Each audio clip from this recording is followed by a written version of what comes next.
안녕하세요, 원픽입니다. M1 iMac을 받고 지난주에 언박싱을 했는데 여러분들이 달아주신 댓글 내용 참고하고 또 저도 간단하게 한 이틀 사용하면서 느낀 점들 몇 가지 정리를 해서 영상을 한번 만들어 봤습니다. 바로 한번 시작해 보겠습니다.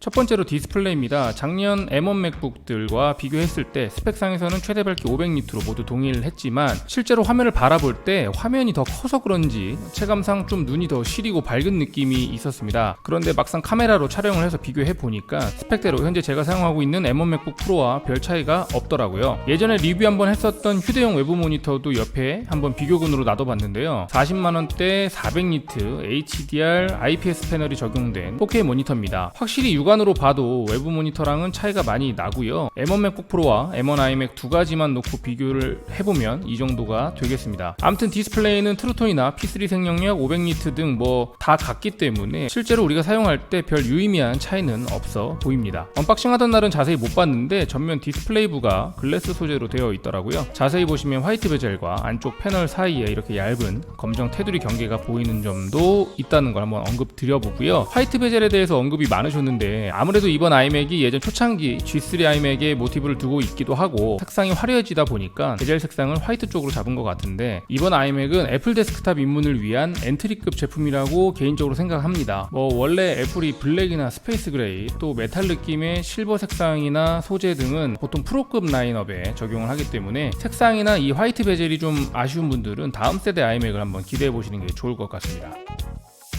두 번째로 외장 모니터 연결입니다. 일전에 소개해드렸던 휴대용 4K 외부 모니터를 연결해봤고요. 후면 썬더볼트 포트에 C2C 케이블 이용해서 꽂아보니 바로 문제없이 화면이 들어왔습니다. 실험해보기 전에도 다운스트림이 당연히 될 거라고 생각을 했는데 이렇게 한번 확인을 직접 해본 뒤에 말씀을 드려보고요. 그리고 사용하고 있는 TS3 플러스 썬더볼트 독에 다운스트림 포트에 연결을 해도 당연히 가능하겠죠. 이런 식이라고 하면 독이나 허브에 있는 DP 포트와 HDMI 포트로도 외부 모니터 연결이 아마 무난하게 될 것으로 생각되니까 이 부분 참고해 주시면 될 것 같고요. 이번에 iMac 24인치 화면 크기에 대해서 의견이 많이 갈리던데 이 24인치도 좀 작다고 느끼시는 분들은 방금 전과 같이 확장 모니터를 이용하시면 되겠습니다.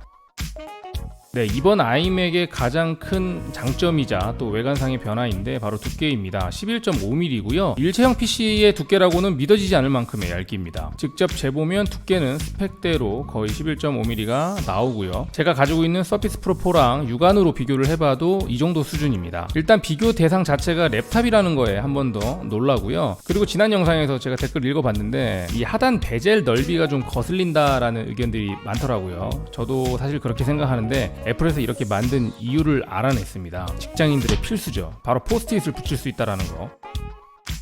네, 다음 색상에 대한 내용인데요. 사실 아이맥을 살까 말까 보다 어떤 색을 살까가 더 고민이신 분들이 많은 것 같아요. 개인적으로는 그린을 안 샀다면 아마 저는 실버를 사지 않았을까 싶습니다. 실버가 색상이 좀 무난합니다. 그런데 이게 단점이면서도 저는 최대 장점이라고 생각을 해요. 이번에 구매하시고 좀 오랫동안 사용하실 생각이라면 가장 무난한 색상이라고 생각이 되고요. 또 저처럼 그린을 구매하셨는데 사무실의 전체적인 인테리어와 안 어울리게 되는 경우들도 있습니다. 그러니까 색상 선택하실 때는 본인 환경, 주변의 인테리어적 요소들도 한번 신경 써보시고 고르시는 게 좋을 것 같습니다.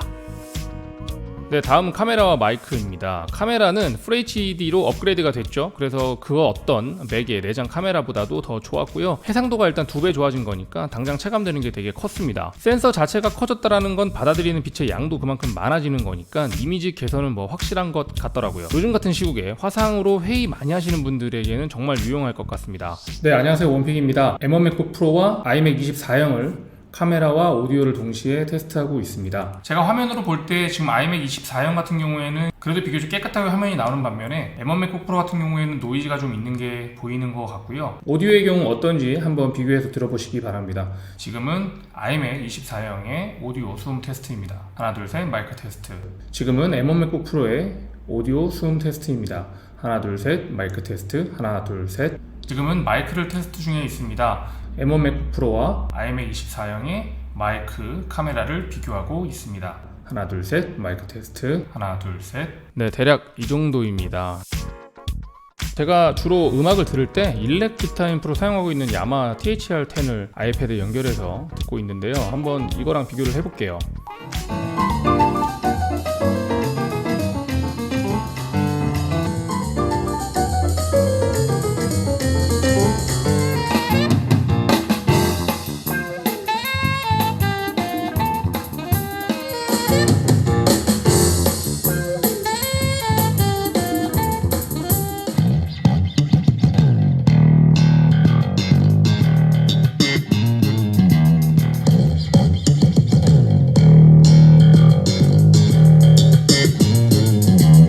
어떻게 들으셨는지 모르겠습니다. 제가 일부러 저음이 좀 강한 노래들로 선곡을 해봤는데 들어보셔서 아시겠지만 사실 뭐 객관적으로 음질은 야마하 THR-10이 더 좋습니다. 그리고 저도 뭐 해외 유튜버들 영상을 보기 때문에 비교를 한 걸 좀 봤더니 그래도 27인치 인텔 아이맥에는 비빌 게 못 되더라고요. 역시 스피커는 크기가 깡패이기 때문에 통이 큰 놈이 유리한 건 맞는 것 같아요. 그렇지만 아이맥도 이 정도 음질이라고 하면 데스크 위에 별도의 스피커 올리지 않고 사용해도 저는 충분하다라고 생각을 해봅니다. 네, 다음은 성능 테스트를 위해서 빅벤치 5를 싱글코어 멀티코어 각각 10회씩 돌려본 다음에 평균값을 내고 그것을 제가 직접 그래프로 한번 그려봤습니다. 당연히 M1 맥북 프로 13인치가 M1 아이맥보다는 조금의 성능을 더 보여주고 있고요. 싱글코어 같은 경우에는 5%의 차이가 있고 멀티코어 같은 경우에는 10% 정도 차이가 나더라고요. 이거는 단순 참고해서 보시면 될 것 같습니다. 네, 그리고 이왕 시작한 거 시네벤치도 한번 돌려봤는데요. 저는 R23 버전을 이용을 했습니다. 멀티코어 같은 경우는 6346점이 나왔고요. 싱글코어 같은 경우에는 1487점이 나왔습니다. 시네벤치 R23 버전에서 점수 산정 방식이 바뀌었기 때문에 점수 단위가 조금 높다라는 거 참고로 말씀을 드립니다. 네, 긱벤치 자료나 시네벤치 자료들은 단순 참고를 한번 해보셨으면 좋겠고요. 네, 다음은 렌더링 속도 비교인데요. 사실 M1 맥북 프로나 M1 아이맥이나 같은 칩을 사용하고 있기 때문에 크게 차이는 없을 거라고 생각은 되는데 그래도 한번 궁금하신 분들 계실까봐 진행을 해봤습니다. 동일한 영상에 4K 렌더링을 해봤고요. 5분 42초 네, M1 맥북 프로 네, 5분 49초 아이맥 24인치. 그래도 M1 맥북 프로가 조금은 빠르네요. 아이맥 같은 경우 렌더링뿐만 아니라 4K 영상 작업할 때도 중간중간 팬이 돌더라고요. M1 맥북 프로 같은 경우에는 여지껏 반년 가까이 쓰면서 팬이 도는 거를 들어본 적이 거의 없습니다. 그만큼 안정적으로 사용이 가능하고요. 그에 반해서 아이맥은 지금 맥북 프로보다는 전체적으로 항상 열이 좀 있는 편이더라고요. 온도는 부분적으로 40도가 넘어가는 구역이 있었고요. 뭐 현재 사용한 지 얼마 안 됐고 최적화가 되는데 시간이 좀 필요한 건지 잘 모르겠어요. 이것도 좀 더 사용을 해보면서 확인을 해보도록 하겠습니다. 네, 다음은 전원 케이블 관련된 내용인데요. 마그네틱 방식의 맥스에이프로 다시 돌아왔지만 예전 방식의 맥스에이프는 아니고 새로운 형태인 걸 알 수 있죠. 저번 영상 보신 분들 아시겠지만 이게 생각보다 잘 빠지지 않게 되어 있습니다. 그 이유는 아이맥 같은 경우에는 배터리가 없기 때문에 케이블이 빠지면 그냥 전원이 나가버립니다. 나 후달리는데 이거 당연히 전원이 나갑니다. 그거 조심하셔야 돼요, 여러분. 네, 이렇게 강제로 전원이 죽어버리는 게 사실 PC에 큰 데미지가 있죠. 제가 또 최근에 M1 맥북 프로 로직보드 사망 사건을 경험해본 경험자로서 이게 신경이 좀 쓰이더라고요. 네, 이렇기 때문에 사실 저처럼 책상을 중간에 두고 사용하실 경우에 케이블이 발에 걸려서 너무 쉽게 전원선이 빠지게 되면 아이맥 전원 자체가 꺼져버리게 되니까 케이블이 너무 잘 빠지게 설계가 되지는 않은 것 같다라는 생각이 좀 들었습니다. 아무튼 마그네틱 방식이긴 하지만 예전보다는 조금 빡빡하다 뭐 이렇게 말씀을 드리고 싶고요. 제가 중국에 있기도 하고 본업 때문에 제 사무실이 공단 지역에 있다 보니까 전기가 가끔 나갈 때가 있어요. 그래서 UPS 무정전 전원 장치라고 하죠. 이걸 하나 구매해봤습니다. 이 제품이 도착하면 아이맥에 연결을 해서 갑작스러운 정전에 좀 대비를 해볼까 지금 생각을 하고 있고요. 도착하는 대로 한번 리뷰를 해볼 테니까 기대해주시면 고맙겠습니다. 네, 다음은 이번에 깔맞춤을 제대로 하고 나온 매직 키보드, 마우스, 트랙패드입니다.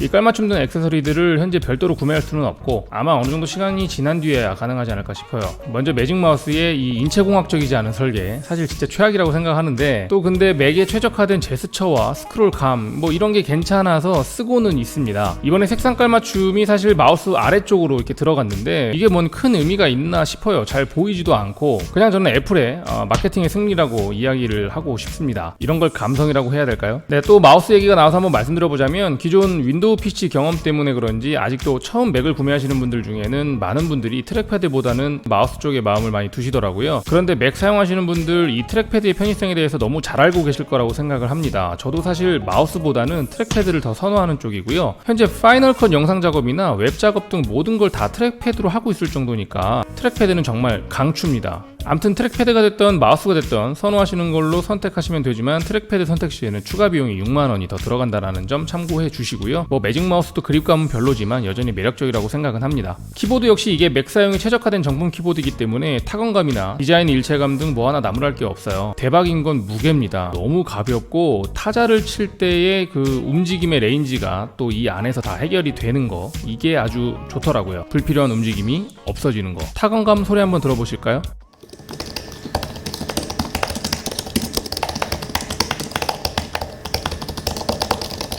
네, 저는 몇 번 말씀드렸듯이 옵션을 싹 제거한 7코어 GPU 깡통을 구매해봤는데 사실 리뷰를 위해서라면 터치 ID나 이더넷 포트 정도 옵션은 추가할 만도 했는데 저도 어쨌든 실제로 사용하려고 구매한 것도 있기 때문에 이번에 보상 판매를 좀 이용하면서 확실하게 저렴한 쪽을 선택을 한 겁니다. 5년 정도 사용한 기존 맥프로 13인치를 43만원에 애플로 보냈고요. M1 맥북 이후에 인텔 맥들의 중고값이 많이 똥값이 되기도 했으니까 기존 구형 맥 가지고 계신 분들이라면 이런 보상 프로그램도 한번 이용해 보시는 걸 추천을 드립니다. 애플 홈페이지에서 구매 버튼을 누르시고요. 그 안에서 보상 판매 메뉴를 누르시고 설정에 있는 해당 기기의 일련 번호를 입력해 주시면 어느 정도 값을 쳐주는지 알아보실 수가 있습니다. 네, 영상을 만들다 보니까 생각보다 좀 길어졌습니다. 기존 아이맥이 가지고 있는 포지션이 좀 프로급, 고급형 이런 이미지였잖아요. 실제로도 사진이나 영상, 음악 관련 종사자들, 그 다음에 디자인, 개발자들 등의 직업군에서 많이 사용하고 있죠. 그런데 이번에 출시한 이 아이맥 같은 경우에는